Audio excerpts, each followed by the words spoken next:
Jordan, I'm sorry. I'm sorry, kasalanan ko lahat ng to.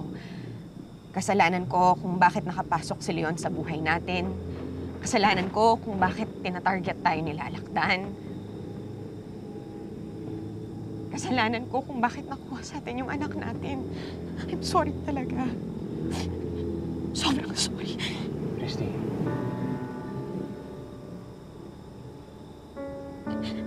Pagsalitaan pa kita ng mga masasakit. Sa'yo kaya pasensya ka na. Hindi mo yun deserve. I'm sorry. Tama na yan. Parehas lang naman mainit yung ulo natin kanina kaya hindi tayo nagkaintindihan.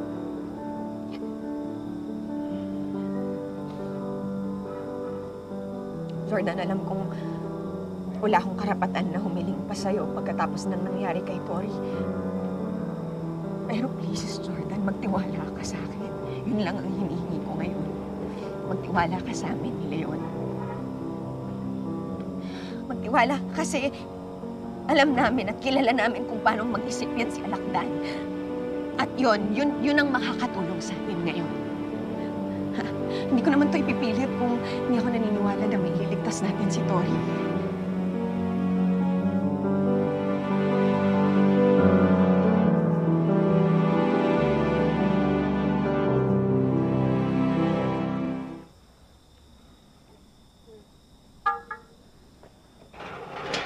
Thank you.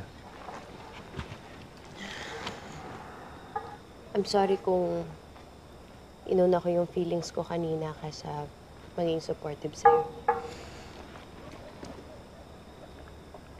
Wala na yun. Han, alam ko marami kang iniisip.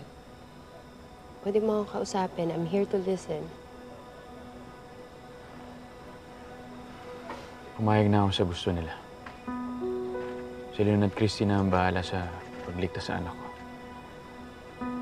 Walang involved na polis. Pero okay ka lang ba talaga doon?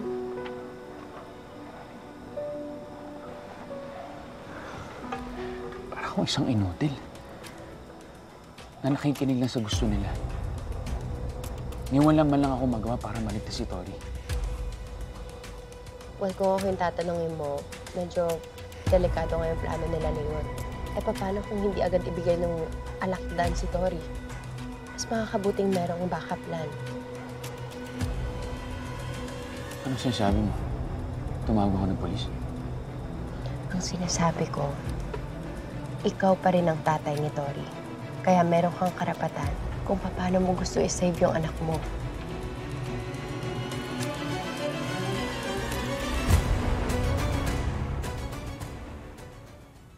Tulog ka lang, baby, ha? Bukas nandito na rin ulit si ate mo.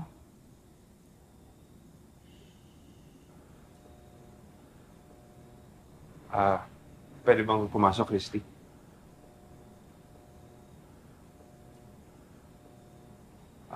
Christy, nakausap ko na nga pala si Kausa. Ihahanda na doon niya yung pera. Sila Billy at Quago, alam na din yung plano. Leon, hindi pa rin ako mapalagay sa desisyon mong harapin sila bukas. Christy, wala namang ibang pwedeng gumawa doon. Hindi na ako papayag na makalapit pa sila Alakdan sa'yo.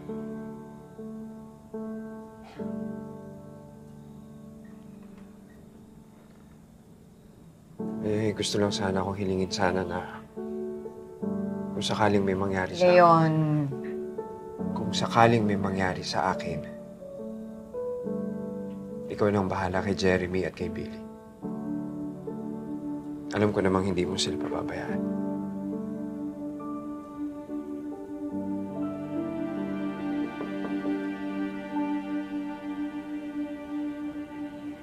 Jordan. Papaalam muna ako, Christy. Kailangan namin umuwi, kailangan namin silipin din si Junior. But I promise, babalik ako as soon as possible.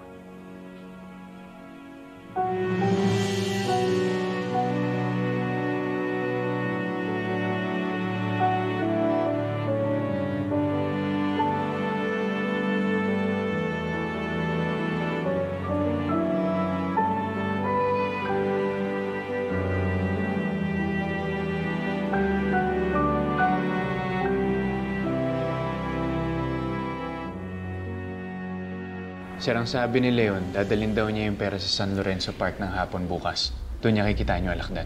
Maraming salamat, sir, at naisip niyong sabihin to sa amin. Hindi talaga dapat kayo naglilihim sa mga pulis. Kaya naman ako nakiko-operate sa inyo eh. Para mas mabawi natin yung anak ko kaagad. Kaya sana huwag niyong biguin.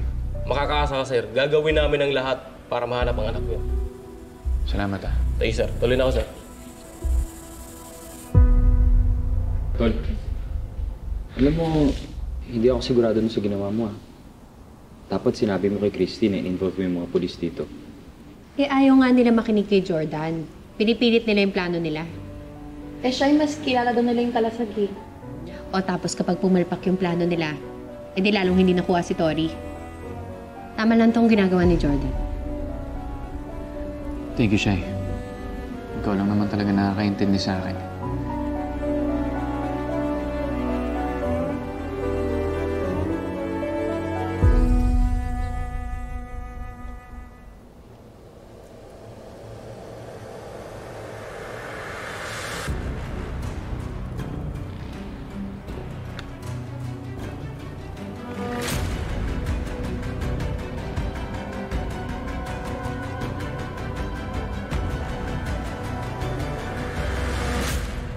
Han? Ready ka na? Let's go.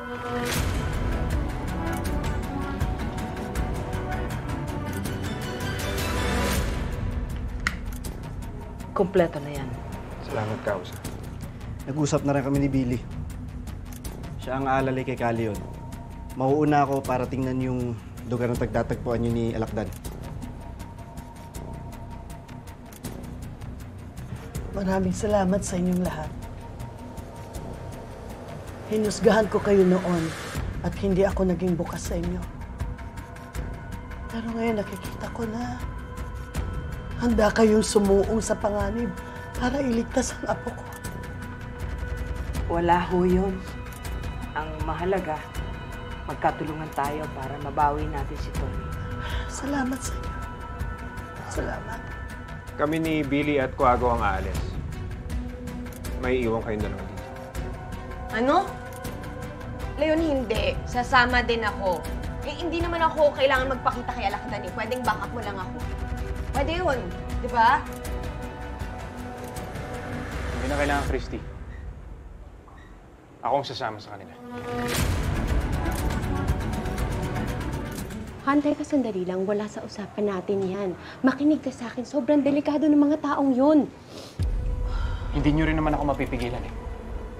Gusto kong makasiguradong ligtas ang anak ko. Pwes sasama ko sa'yo.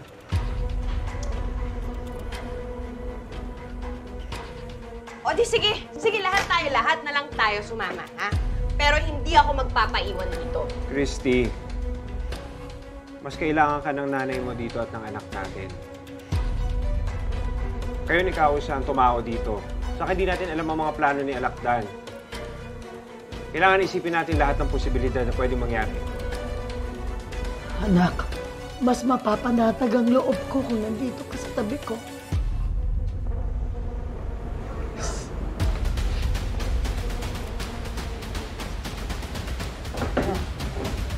Christy, pinapangako ko sa'yo.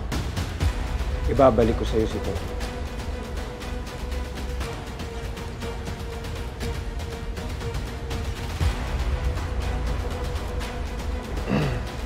Sarah, ito ka na lang ha. Makinig ka lang sa akin. Jordan, sandali.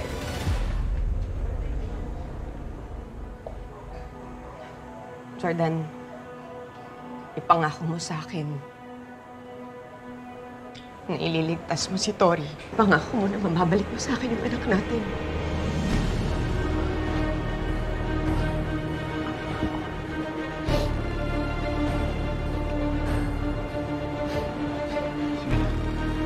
Mag-iingat ka.